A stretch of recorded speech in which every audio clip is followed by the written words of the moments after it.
Assalamualaikum warahmatullahi wabarakatuh. Siswa-siswi kelas 7 Madrasah Sanawiyah Negeri Blitar yang saya cintai dan saya banggakan. Pada pertemuan kali ini, pelajaran sejarah kebudayaan Islam, kita akan membahas mengenai strategi dakwah Nabi Muhammad SAW di Makkah. Bagaimana strategi beliau? Apa saja strategi beliau? Mari kita ikuti penjelasan berikut ini. Strategi dakwah Nabi di Makkah, beliau menggunakan secara garis besar menggunakan dua strategi, yaitu dakwah dan hijrah. Untuk dakwah sendiri ada dua macam, yaitu dakwah sirriyah atau dakwah secara sembunyi-sembunyi, kemudian ada dakwah jahriyah atau dakwah secara terang-terangan. Kemudian hijrah sendiri juga ada dua. Yang pertama hijrah ke Habasyah atau Habsi yang ada di Ethiopia, kemudian yang kedua hijrah ke Taif. Yang pertama dakwah sirriyah.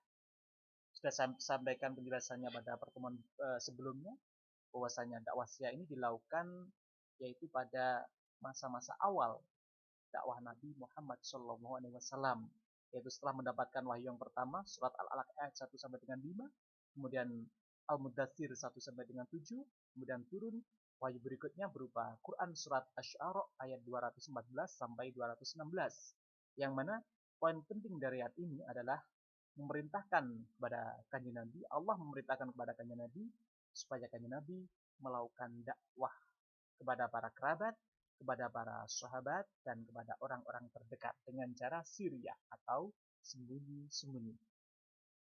Dari dakwah ini memunculkan istilah as-sabiqunal awwalin, yaitu golongan orang-orang yang pertama kali memeluk agama Islam. Dakwah sirriyah berlangsung kurang lebih selama 3 tahun. Kemudian berikutnya dakwah jahriyah. Ini dilakukan setelah dakwah sirriyah. Jadi dakwah sirriyah 3 tahun, setelah 3 tahun, kemudian turun wahyu berikutnya, Quran surat Al-Hijr ayat 94. Fasda' bima tu'mar wa'arid adil musyrikin. Yang mana poin penting dari ayat ini, dari wahyu ini adalah perintah Allah Subhanahu wa taala kepada kanjeng Nabi untuk melakukan dakwah secara terang-terangan. Tidak usah takut-takut lagi dengan orang-orang Quraisy.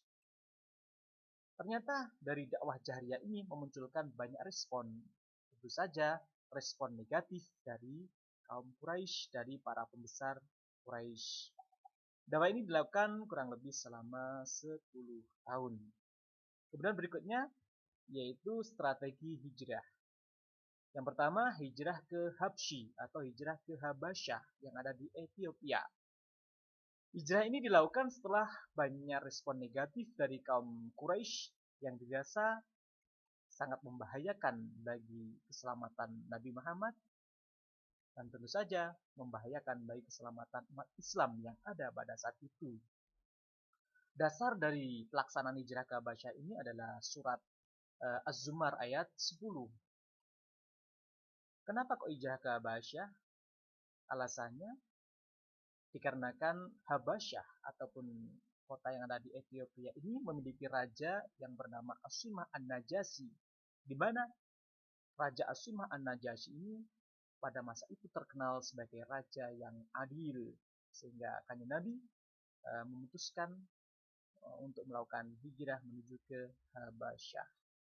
Hijrah ke Habasyah terjadi pada bulan Rajab tahun kelima kenabian Nabi Muhammad Shallallahu Alaihi Wasallam. Hijrah ke Habasyah ini dilakukan 2 kali. Yang pertama terdiri dari kelompok yang berjumlah 12 laki-laki dan 4 perempuan, yang mana pemimpinnya adalah sahabat Utsman bin Affan, beliau yang hijrah bersama istrinya yaitu Ruqayyah, putri dari Nabi Muhammad SAW. Kemudian hijrah ke Habasyah yang kedua ini juga dilaksanakan oleh Utsman bin Affan dan Ruqayyah, yang mana beliau kembali lagi hijrah ke Habasyah dan bergabung dengan para sahabat yang melakukan hijrah kedua menuju ke Habasyah.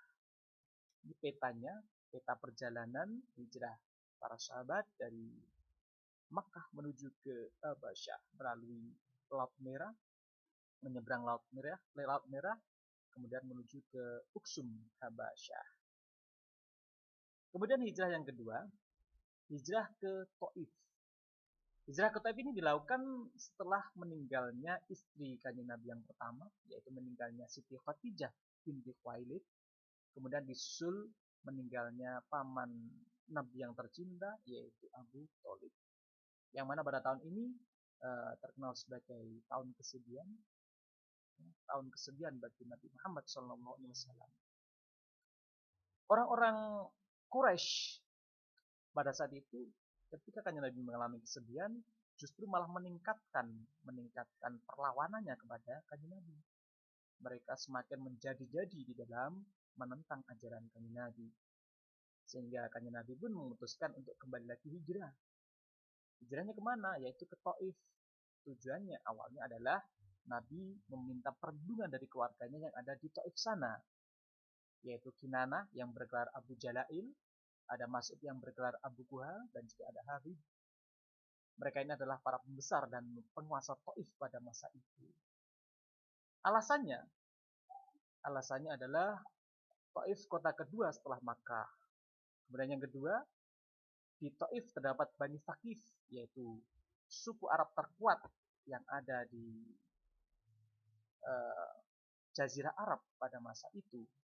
Kemudian alasan yang ketiga dikarenakan jarak kota Makkah dengan Taif ini dekat, sehingga beliau memutuskan untuk melakukan hijrah ke Taif.